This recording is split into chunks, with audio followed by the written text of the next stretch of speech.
Salmo 139, do verso 13 ao verso 18. Esse salmo tem sido objeto da nossa meditação já há alguns dias, alguns domingos. Nós vamos continuar nele. É um salmo muito especial e eu peço que a igreja, por favor, se coloque de pé para a leitura da palavra do Senhor. Salmo 139, do verso 13 ao verso 18.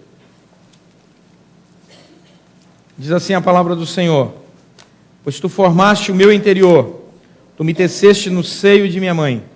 Graças te dou, visto que por modo assombrosamente maravilhoso me formaste. As tuas obras são admiráveis e a minha alma o sabe muito bem. Os meus ossos não te foram encobertos quando no oculto fui formado e entretecido como nas profundezas da terra. Assim, os teus olhos me viram, a substância ainda informe. E no teu livro foram escritos todos os meus dias, cada um deles escrito e determinado, quando nenhum deles havia ainda. Que preciosos para mim, ó Deus, são os teus pensamentos, e como é grande a soma deles. Se os contasse, excedem os grãos de areia. Contaria, sem jamais chegar ao fim. Vamos ler juntos o verso 18. Se os contassem, excedem os grãos de areia. Contaria, sem jamais chegar ao fim. Amém. Podemos assentar, irmãos? Nós vamos colocar ali no Data Show uns quadros que eu comprei recentemente.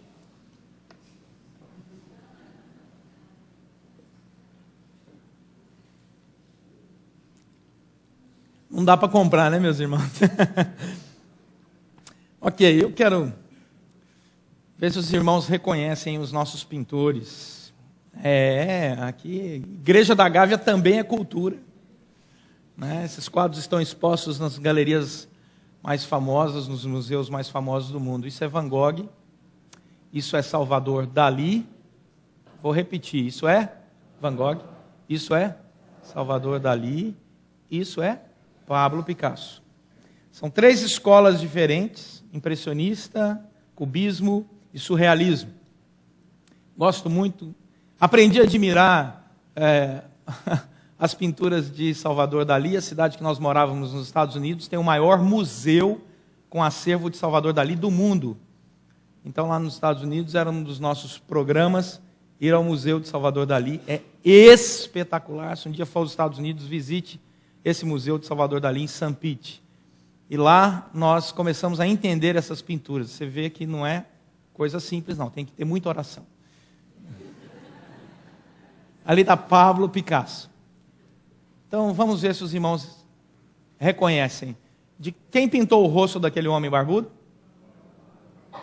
Muito bem. E a mulher toda cúbica?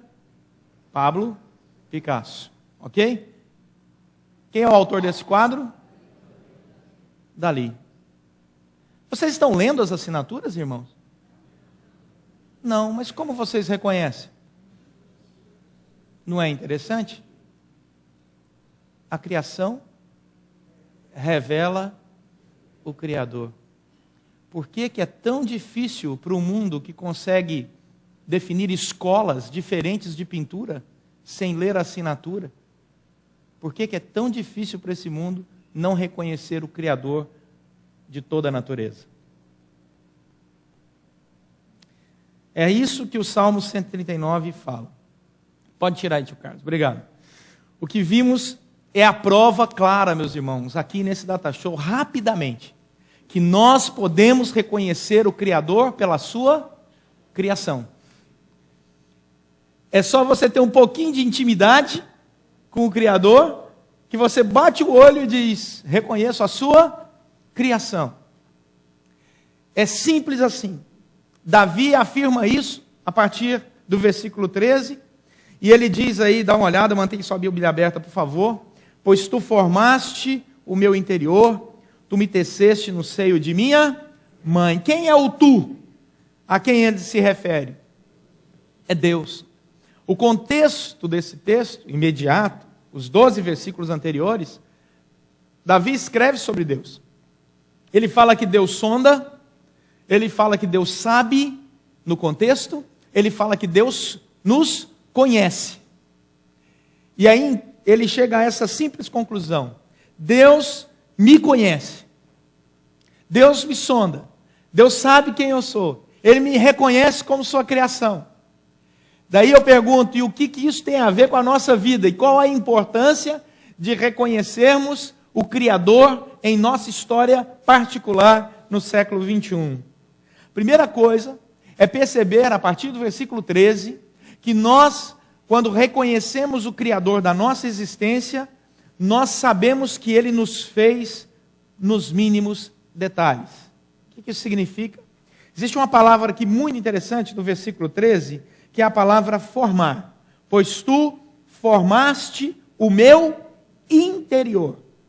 Essa palavra formar, no hebraico, que é a língua que foi escrita aqui, o Antigo Testamento, significa criar algo a partir de um exemplo similar. Então nós começamos a entender aqui, na língua original que isso foi escrito, que nós não fomos criados do nada, sem nenhum modelo pré-existente. A Bíblia diz que nós somos imagem e semelhança de Deus. Quando nós olhamos para a criação de Deus, percebemos que ela reflete o seu Criador.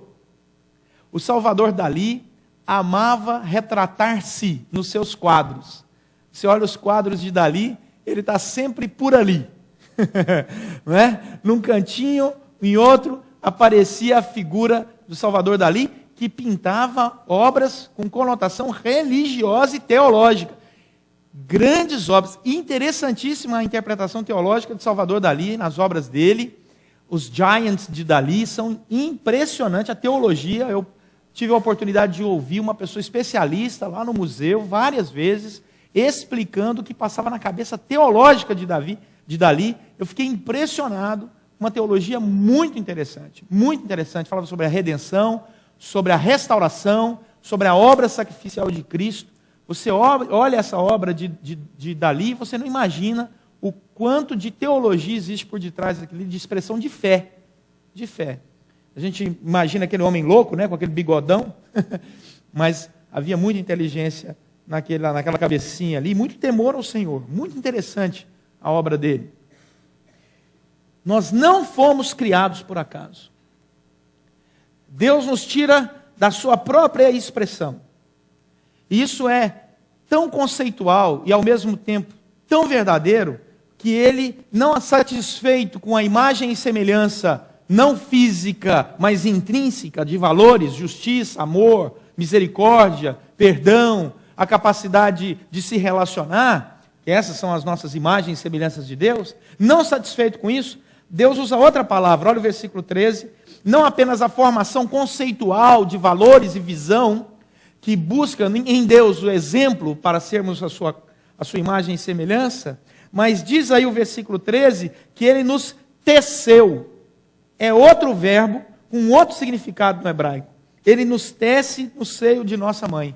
E aí já é o conceito orgânico, visível, como se nós fôssemos o barro e ele o oleiro. Ou seja, cada parte, cada pedacinho do nosso corpo visível, cada glóbulo, cada órgão do nosso ser, do nosso organismo, foi pensado por Deus. Então não é apenas uma criação conceitual de visão de valores. O seu interior, cada parte sua, quando você pensa em rins, coração, pulmão, tudo isso, esta é a palavra aqui, versículo 13, tecer. Tudo isso foi bolado, planejado pelo próprio Deus. É maravilhoso isso. Você olhar um Deus que se preocupa com os mínimos detalhes do nosso corpo. Por isso, quando nós oramos e passamos por enfermidades e pedimos, Senhor, ministra graça, ou pedimos para que Deus mantenha a nossa saúde inteira, Ele conhece cada célula do nosso corpo. Porque Ele pensou cada célula. Nós não somos fruto do acaso. Nós não somos fruto de uma rocha batendo na outra e se cria esse organismo maravilhoso. Nós temos milhões de enzimas que se comunicam no nosso corpo. Quanto mais você estuda o corpo humano, mais maravilhado você fica com o Criador desse corpo. E ele fez cada face diferente, cada personalidade diferente, cada pessoa diferente. Ele pensou cada pessoa, cada um. Não é fantástico isso? Imaginar que nós não somos obra do acaso, mas de um Deus que nos moldou, pensou o nosso rosto em tela branca e nos pintou, nos deu nome, família e direção.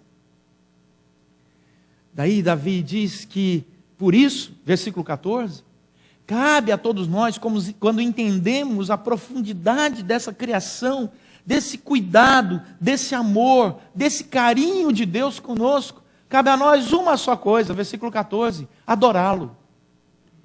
Aí diz o versículo 14, graças eu te dou. É interessante essa expressão graça, porque essa palavra graça aqui significa uma confissão pública do caráter de uma pessoa e aonde você deseja prestar honra a essa pessoa. Dar graça é isso, nesse sentido aqui. Você olha para Deus e diz assim, eu quero publicamente, não individualmente, não particularmente, publicamente dar honras àquele que eu conheço o caráter dele. Eu conheço o caráter dele. Tem um pastor no Brasil que a filha dele foi chamada para falar numa grande conferência, com milhares de pessoas ali. E quando ela tomou a palavra, ela disse assim, olha, eu vou dizer uma coisa para vocês, eu sei que meu pai é pecador porque a Bíblia diz, senão eu duvidaria. E eu conheço o pai dela, e é verdade. E muitos irmãos aqui conhecem o pai dela, e é verdade. Porque quem já andou ao lado do Dr. Russell Philip Shedd sabe que isso é verdade. Só a Bíblia mesmo para dizer que ele é um pecador, porque é impressionante. Nós olhamos uns exemplos assim e pensamos, meu Deus do céu, que espetáculo que é dar honras a Deus publicamente. Porque nós somos chamados não para dar louvor, honra e glória uns aos outros, mas a Deus. Eu tenho repetido desse púlpito, a obra de Deus, a glória de Deus, tudo o que fazemos é para a honra de Deus, e assim por diante. Ninguém pode tomar o lugar de Deus. Toda honra e toda glória seja dada a Ele e somente a Ele. Ponto final. Por quê? Diz Davi, porque Ele é quem nos criou. Por que eu dou glórias a Deus? Porque eu reconheço o Criador e a sua criação. Então o meu louvor tem sentido. Quando nós nos reunimos para louvar a Deus, nós não nos reunimos para cantar apenas uma música bonita. Nós cantamos porque reconhecemos a glória de Deus, a graça de Deus. Nós estamos aqui porque reconhecemos a glória e a graça de Deus. Você que nos visita, saiba que até quando nós consagramos parte dos nossos recursos financeiros em dízimos e ofertas, é para dar graça e glória a Deus. Nós não temos vergonha de dizer, quando vamos até a frente e consagramos, nós reconhecemos que tudo que temos vem de Deus. E por isso, segundo a palavra dele, nós damos graças a Ele, dando aquilo que Ele pediu, que está escrito na palavra, como um retorno de graça e glória a Ele. É simples assim. O que os homens pensam do nosso louvor, da nossa gratidão, do fundo, meus irmãos, não nos interessa. Isso choca, mas é verdade bíblica. Porque nós não estamos dando graça e glória a homem algum. Nós estamos dando graça e glória a Deus. Mas o fazemos publicamente, porque não temos vergonha de dizer que cremos que Ele nos criou, assim como criou todas as coisas. E é por isso que o rei Davi, um homem importantíssimo, não tem vergonha de dar graças e glórias a Deus. Daí, ele diz, olha o versículo 14, que quando ele olha a obra do Senhor, ele fica assombrado. Diz o versículo 14 aí, visto que, por modo, vamos ler juntos? Assombrosamente. Vocês pararam porque eu não acabei de tomar água? Vamos de novo? Visto que por...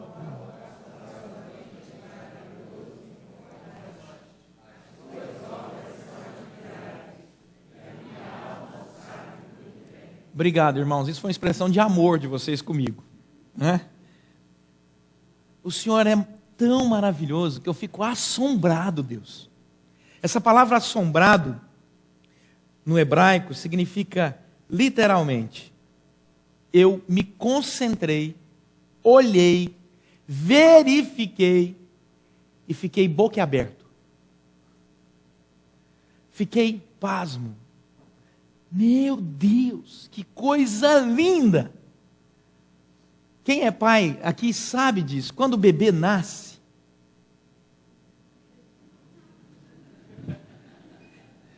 você olha o bebê, na verdade, você olha e fala assim: que coisa linda é a cara da mãe, graças a Deus, Senhor.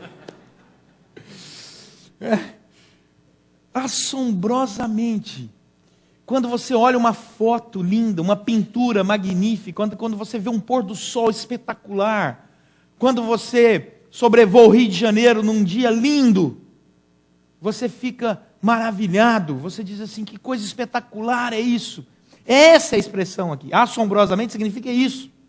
Ou seja, eu contemplo as maravilhas de Deus e eu fico assombrosamente maravilhado. Sabe por quê? Porque eu vejo que Deus não é um Deus distante. Olha o que diz o versículo 14: mas o Senhor me deixa assombrado, porque o Senhor, de modo maravilhoso, me formou. A gratidão e o louvor têm sentido. Eu louvo a Deus porque eu vejo que Deus fez uma criação espetacular. Espetacular. E aí, as obras dele são admiráveis. Olha o que diz o versículo 14: e a minha alma o sabe muito bem. Sabe que essa palavra admirável, no hebraico, significa uma grande surpresa. Algo que você olha assim, e que quanto mais você olha, mais admirado você fica. Você é surpreendido, a pessoa chega e te entrega alguma coisa, você pega, abre e diz assim: que espetáculo, que coisa linda, e você fica contemplando aquilo. Eu sei que as mulheres aqui, todas as mulheres aqui, sabem o que é ganhar uma joia caríssima. Por que ficou esse silêncio, será? Hein? Mas por que o diamante chama tanta atenção? Porque ele é lapidado de tal forma que a luz reflita em vários ângulos a sua beleza. Qual a intenção da pessoa que faz a lapidação daquela joia preciosa? É que a luz reflita em várias direções a sua beleza. E quanto mais você olha, mais admirado você fica. Como aquilo é puro, como aquilo é bonito, por isso aquilo é tão caro. Então nós olhamos a obra de Deus, diz Davi, e ficamos maravilhados. Senhor, quanto mais eu paro para pensar no que o Senhor fez, mais admirado eu fico. Mais admirado eu fico. Como o Senhor pode criar uma coisa tão maravilhosa? Versículo 15 e versículo 16. Aí o texto vai dizer que existe um diálogo aqui. O Deus que nos conhece, do qual nós louvamos, porque ficamos assombrosamente maravilhados com a sua criação, porque Ele não apenas nos criou conceitualmente, mas nos formou parte por parte, nos pensou parte por parte, até biologicamente. Esse Deus é o Deus que tem um olhar de raio-x. É isso mesmo. Versículo 15 e 16. Os meus ossos não te foram encobertos, quando no oculto fui formado e entretecido como nas profundezas da terra. Os teus olhos me viram. Existe um diálogo, meus irmãos, entre os olhos de Deus e os ossos do nosso corpo. Deus nos olha com um olhar de raio-x. Ele atravessa o nosso ser. O seu olhar vaza o nosso coração. Ele bate o olho e vê aquilo que ninguém vê.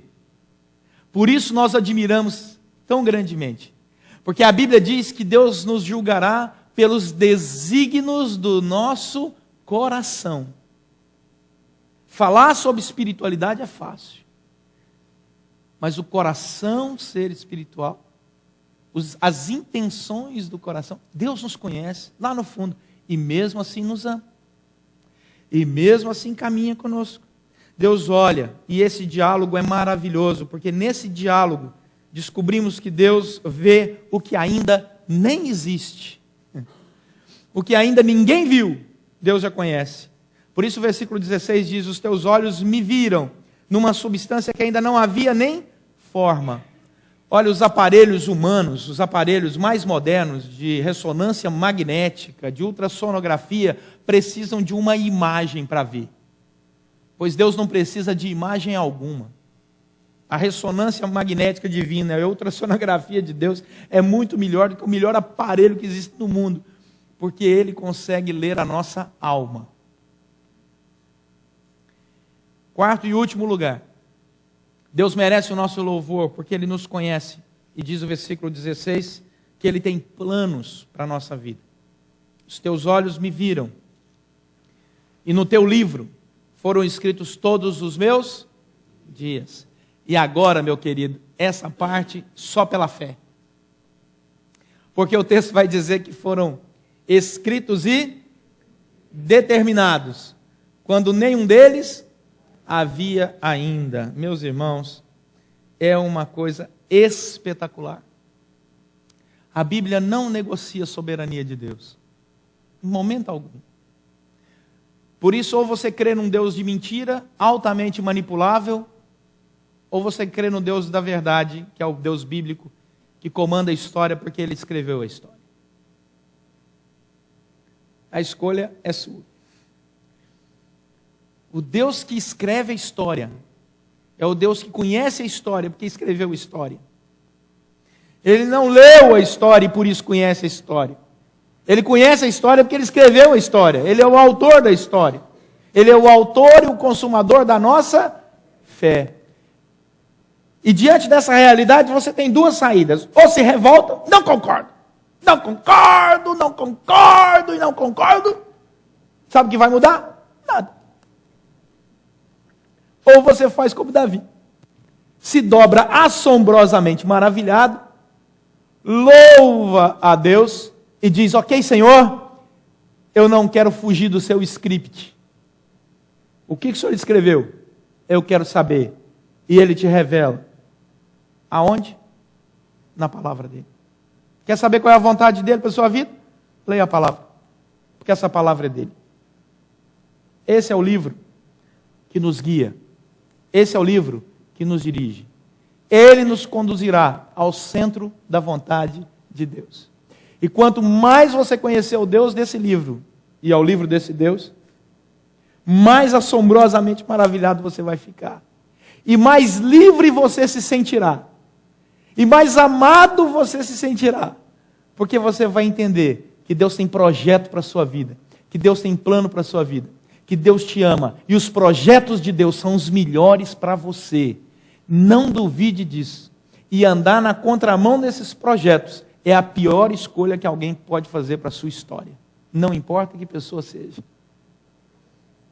Daí, nós descobrimos, por exemplo, em Êxodo, capítulo 8, versículo 22, que Deus fala sobre isso.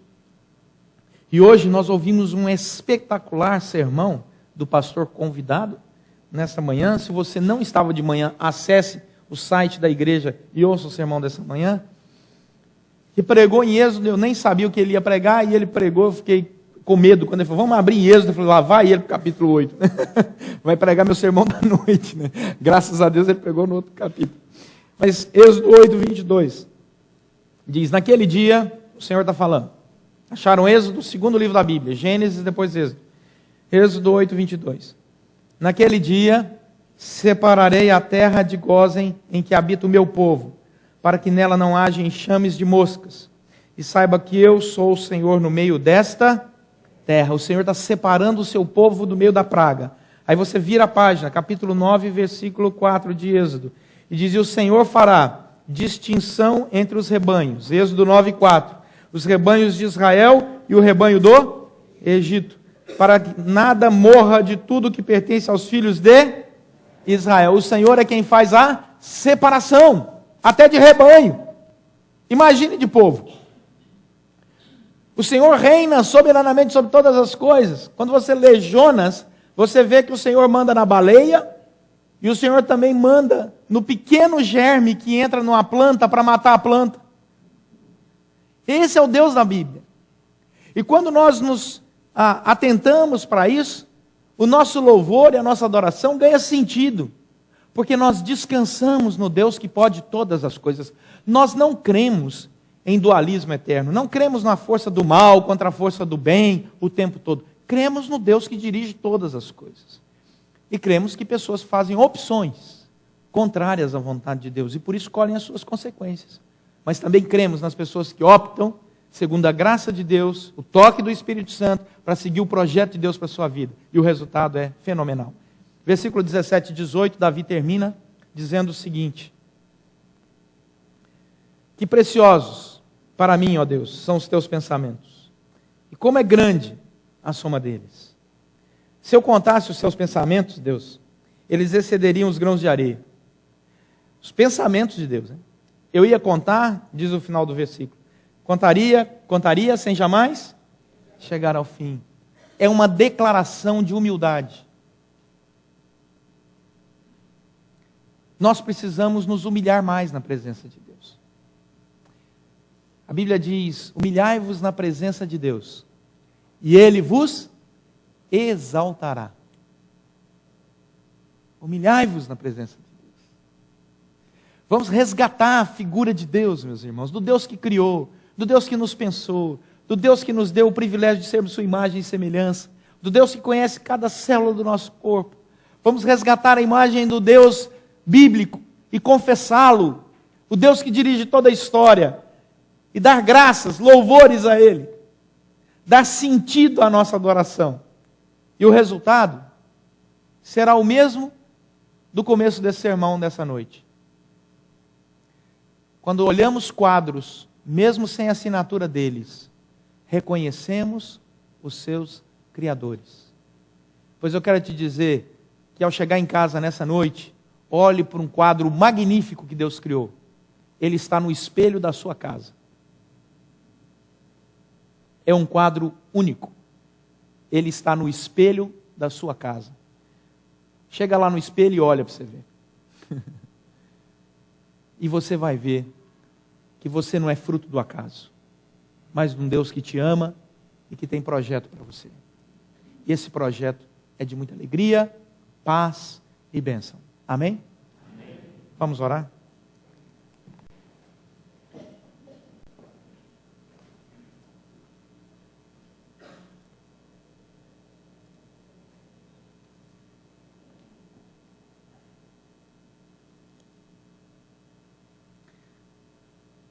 Deus conhece a sua vida.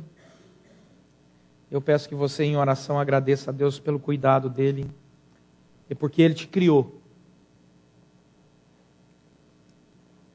Você leva a assinatura de Deus na sua vida. Nesse quadro que você vai ver no espelho, quem assina como Criador é Deus.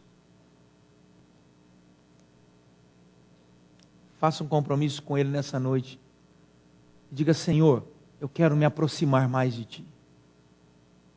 Eu quero descobrir mais os Teus projetos para a minha vida. Eu quero andar no centro deles, para receber bênção e Te louvar por cada uma delas. Senhor, nosso Deus e Pai, muito obrigado pelo Teu imenso amor, cuidado. Muito obrigado, Deus, porque o Senhor nos criou, Sua imagem e semelhança. Muito obrigado porque o Senhor nos ama e o Senhor cuida de nós. Muito obrigado, Deus, por ser quem Tu és, o grande eu sou. Ó Deus, assim como o Senhor se revelou na Bíblia como o grande eu sou, revela-te, ó Deus, a cada um de nós, como Deus que é Pai, é que nos toma pela mão e nos conduz todos os dias de nossa jornada, com um amor que não se acaba, com um poder que nunca nenhum homem jamais viu. Oramos pedindo o Teu cuidado, Tua proteção. E pedimos também que o Senhor receba a nossa gratidão, nosso louvor, porque nós sabemos por que estamos Te louvando. E nós reconhecemos que Tu és o grande eu sou. Em nome de Jesus Cristo oramos. Amém.